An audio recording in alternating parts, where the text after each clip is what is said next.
Students, आज का हमारा टॉपिक है normal form and nature of bilinear transformation.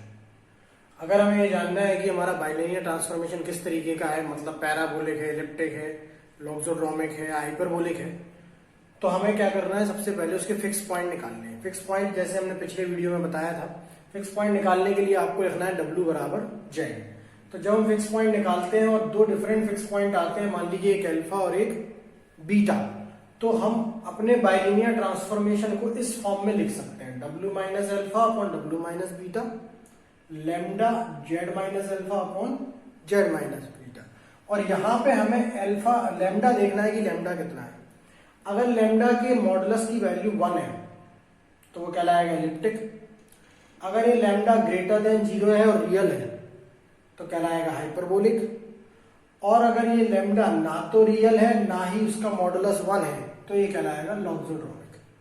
यानी कि हमें हमेशा क्या करना है, अपने ट्रांसफॉर्मेशन को इस फॉर्म में लेकर के आना है जिसमें अल्फा बीटा हमारे दो फिक्स पॉइंट हैं और वहां पे एक कांस्टेंट वैल्यू यहाँ निकल के आएगी, हो सकता है रियल आ जाए, कॉम्प्लेक्स आ जाए। तो अकॉर्डिंग टू दीज कंडीशन हम ये बता पाएंगे कि हमारा ट्रांसफॉर्मेशन कैसा है। अब हो सकता है कि फिक्स पॉइंट जब आप निकालें तो वो रिपीट हो जाए, सेम वैल्यू आ जाए, मान लो दोनों अल्फा आ गए। तो अगर दोनों फिक्स पॉइंट एक ही वैल्यू है, यानी which has only one finite fix point, अगर आपका एक ही पॉइंट निकल के आता है तो इन दिस केस हमारा ट्रांसफॉर्मेशन कहलाता है पैराबोलिक। और उसके लिए हम इसको इस फॉर्म में लिख सकते हैं, ये फॉर्म हमारा कहलाता है नॉर्मल फॉर्म। इसी तरह जब दो पॉइंट आएंगे तो हमारा नॉर्मल फॉर्म ये हो जाएगा, जब एक पॉइंट आएगा तो नॉर्मल फॉर्म ये हो जाएगा। अब इसको हम एक एग्जाम्पल के थ्रू भी समझते हैं। यहाँ हमने एक एग्जाम्पल लिया है जिसमें हमें फिक्स पॉइंट्स भी बताने हैं और नॉर्मल फॉर्म भी। साथ ही हमें डिस्कस करना है nature of bilinear transformation. Transformation given है W equals to 3z minus 4 upon z minus 1। तो सबसे पहले हम क्या निकाल लेंगे, फिक्स पॉइंट। फिक्स पॉइंट के लिए हमें क्या करना होता है, W बराबर z रखना होता है। जैसे हमने W बराबर z रखा है, यहाँ पे ये इक्वेशन एक क्वाड्रेटिक में कन्वर्ट हो गई क्रॉस मल्टीप्लाई करने पे। इसके हमने रूट्स निकाल लिए। तो जब हमने इसके रूट निकाले तो इसका सिंगल वैल्यू आया, वो आया 2। क्योंकि ये एक ही फिक्स पॉइंट है तो अभी जो हमने कंडीशंस पढ़ी थी उसमें था कि जब एक ही फिक्स पॉइंट आएगा तो ट्रांसफॉर्मेशन कैसा हो जाएगा, पैराबोलिक। तो हमारे दो आंसर हो गए, एक फिक्स पॉइंट है 2, नेचर क्या है, नेचर है पैराबोलिक।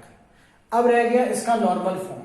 तो नॉर्मल फॉर्म कैसे कन्वर्ट करते हैं, हमने देखा था कि पैराबोलिक का नॉर्मल फॉर्म क्या होता है, 1 upon W minus alpha equals to 1 upon Z minus alpha plus lambda. उस फॉर्म में लाने के लिए हमने ट्रांसफॉर्मेशन को कंसीडर किया। अल्फा यानी कि रूट क्या है 2, हमने लिखा 1 upon W minus 2, 1 upon right hand side Z minus 2। इसको सॉल्व किया एलसीएम लेके, ये वैल्यूज आ गई। इसके बाद सॉल्व करते गए, पूरी कैलकुलेशन करते गए, यहां तक हम आ गए। लेकिन अभी भी ये नॉर्मल फॉर्म में नहीं आया है, क्योंकि नॉर्मल फॉर्म में यहाँ होना चाहिए था, जैसे यहाँ है 1 अपॉन W माइनस 2, तो यहाँ होना चाहिए था 1 अपॉन Z माइनस 2। तो हमने क्या किया, इसमें 1 ऐड किया और 1 सबट्रैक्ट किया, तो ये कन्वर्ट हो गया उस फॉर्म में जो हमें चाहिए था, जिसको हम बोलते हैं normal form, 1 upon W minus 2 और 1 अपॉन Z माइनस 2 प्लस 1। आप इसको अगर एलसीएम लेके सॉल्व करोगे यही रिजल्ट आपको वापस मिल जाएगा। तो क्या हुआ, सबसे पहले हमने क्या किया, फिक्स पॉइंट निकाले। फिक्स पॉइंट अगर एक आया है तो पैराबोलिक, दो आते तो या तो इलिप्टिक या हाइपरबोलिक या logarithmic according to the condition. उसके बाद जब ये पैराबोलिक था तो उसको नॉर्मल फॉर्म में लाना था।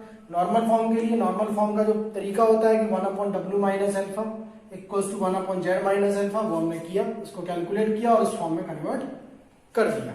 एक और एग्जाम्पल हमने यहाँ पे लिया है, W equals to Z minus 1 upon Z plus 1। इसमें भी वही तीन चीज हमें कैलकुलेट करनी है, फिक्स पॉइंट, नॉर्मल फॉर्म और नेचर ऑफ बाइलिनियर ट्रांसफॉर्मेशन। सबसे पहले हम निकालेंगे फिक्स पॉइंट। इसके लिए हमें पुट करना है W इक्वल्स टू Z।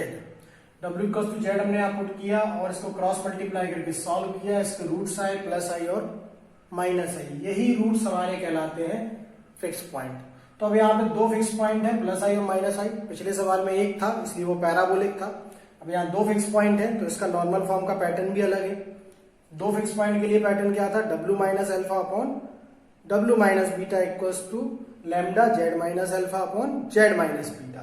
तो ये अल्फा है और ये बीटा है, हम W minus alpha upon W minus beta वैसी वैल्यू रखी, right hand side minus alpha upon right hand side minus beta, और इसको एलसीएम लेके सॉल्व किया। अब इसको हम सॉल्व करते गए, क्योंकि इसे सॉल्व करना था, फैक्टर फॉर्म में लाना था, इसलिए -1 को हमने क्या लिख दिया, आई स्क्वायर। तो प्लस आई स्क्वायर ऊपर भी, प्लस आई स्क्वायर नीचे भी, इसके फैक्टर कर लिए, ये यहाँ पर फैक्टर हो गए अलग अलग, कॉमन लिया, कैलकुलेशन करते गए और उस ओरिजिनल फॉर्म में ले आए जिसमें हमें चाहिए होता है, यानी कि हमारे अल्फा बीटा माइनस में होने चाहिए। तो एक है W माइनस आई और एक है W प्लस आई। इसी तरह यहाँ क्या है, Z माइनस आई अपॉन Z प्लस आई, और बाहर कॉमन क्या निकल के आया, माइनस आई। तो ये माइनस आई ही हमारा किसकी वैल्यू है, लैम्डा की वैल्यू है। अब इसका मॉडुलस क्या होगा, माइनस आई का मॉडुलस होगा 1। इसका मतलब ट्रांसफॉर्मेशन कैसा हो गया, इलिप्टिक।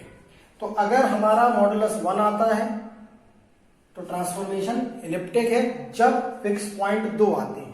और अगर ये ग्रेटर देन 0 आता तो हमारा रिजल्ट हो जाता हाइपरबोलिक, यानी ट्रांसफॉर्मेशन होता हाइपरबोलिक। पर अभी क्योंकि मॉडुलस ऑफ लैम्डा 1 है, इसलिए ट्रांसफॉर्मेशन कैसा होगा, इलिप्टिक। तो हमें क्या करना होता है, सबसे पहले फिक्स पॉइंट डिफरेंट है इक्वल है, इस पर डिपेंड करता है पहली कंडीशन। अगर इक्वल है तो पैराबोलिक, नेचर क्लियर हो गया। लेकिन अगर डिफरेंट है तो हम उसके नॉर्मल फॉर्म से लैम्डा फाइंड करेंगे, और लैम्डा से पता पड़ेगा हमें उसका नेचर, एक्चुअली वो इलिप्टिक है, हाइपरबोलिक है या फिर लॉक्सोड्रोमिक है। Thank you.